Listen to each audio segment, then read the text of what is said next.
महिलाओं का भी आया है। प्रतिशत बढ़ता है, वोट प्रतिशत बढ़ता है। आप खुद कह रहे हैं कि सुबह 7 बजे से कतारें लगी हुई है, इसका फायदा आपको है, बीजेपी को? देखिए, लोकतंत्र को फायदा है। अच्छा, चलिए अब्दुल्ला मेहवाल जी जिन्होंने ये इशारों में बहुत कुछ कह दिया है, हम बात करें एक देश एक चुनाव आराम से कर लेंगे।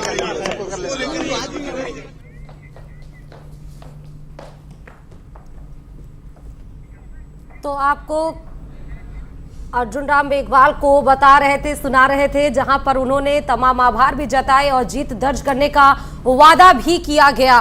और ये तमाम तस्वीरें भी हम आपको दिखा रहे हैं, दिया कुमारी की भी तस्वीरें जब वो वोट कास्ट कर रही थी।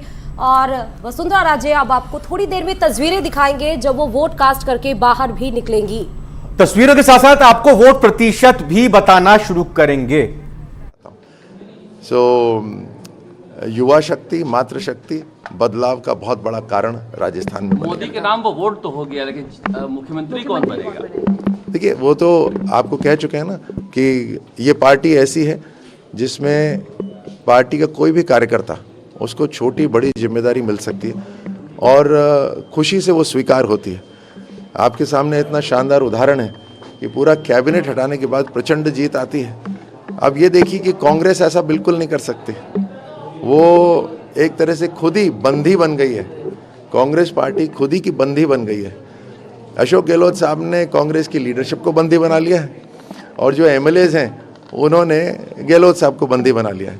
कोई किसी को नहीं हिला सकता, सब दृढ़ है अपने। गहलोत जी का कहना है 200 सीट पर हमारे चेहरे पे ही चुनाव हो रहा है। हाँ, वो सही है, उनके चेहरे पर है, बाकी कुछ नहीं है। और उन्होंने केवल अपनी ब्रांड बनाई है। बट एनीवे, अशोक गहलोत साहब को छोड़िए, उनका समय भी खत्म हुआ है अभी। लेकिन मैं धन्यवाद देना चाहता हूं आप सभी के माध्यम से राजस्थान के मतदाताओं को और राजस्थान की मीडिया को, राजस्थान की सोशल मीडिया को, कि आप सब ने प्रधानमंत्री मोदी जी की जो गारंटी है, प्रधानमंत्री मोदी जी का जो काम है, भारतीय जनता पार्टी का जो विश्वास है, वो पूरे राजस्थान में जगाया। आप सभी तुरंत अपने घर से निकलिए और मतदान करिए।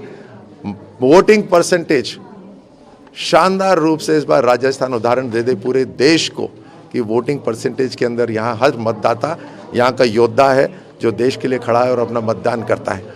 कांग्रेस की स्ट्रैटेजी अभी कई जगह ऐसी है कि वोटिंग परसेंटेज गिराओ, ये कांग्रेस की स्ट्रैटेजी है।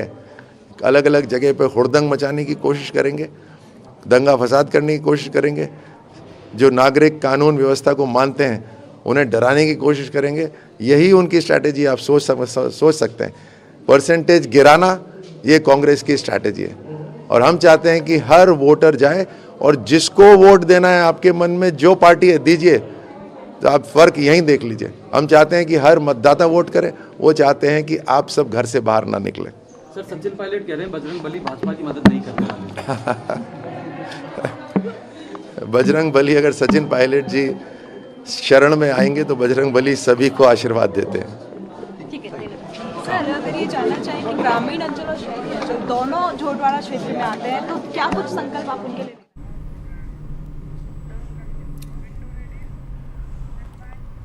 तो लगातार जिस तरह से बयान सामने आ रहे हैं, तो अलग अलग राजनीतिक दलों से प्रतिक्रियाएं भी लगातार लेते रहेंगे। दो खास मेहमान हमारे जयपुर स्टूडियो से जुड़ चुके हैं। मदन प्रजापत जी बीजेपी प्रवक्ता हैं, बहुत बहुत स्वागत मदन जी आपका।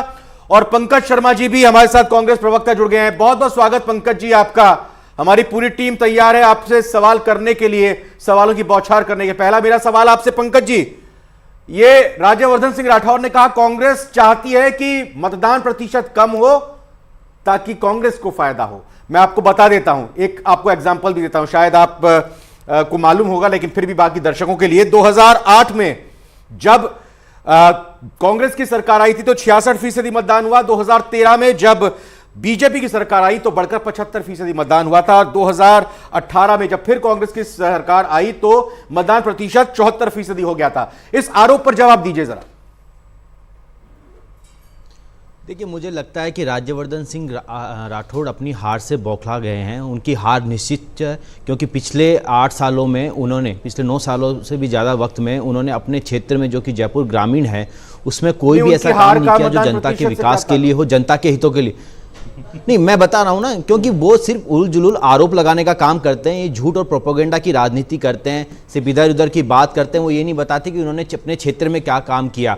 तो ये केवल आरोप है, मिथ्या आरोप है। कांग्रेस तो वो पार्टी है जिसका लोकतंत्र के बनने में बहुत बड़ा योगदान रहा है। तो मुझे नहीं लगता कि राज्यवर्धन सिंह राठौड़ जी, ठीक है, उन्होंने भी आर्मी ज्वाइन किया, हम सब उनका रेस्पेक्ट करते हैं, लेकिन उनको ऐसे बाकी सहयोगी सवाल करें आपसे, उससे पहले बता दीजिए, तो मतलब कांग्रेस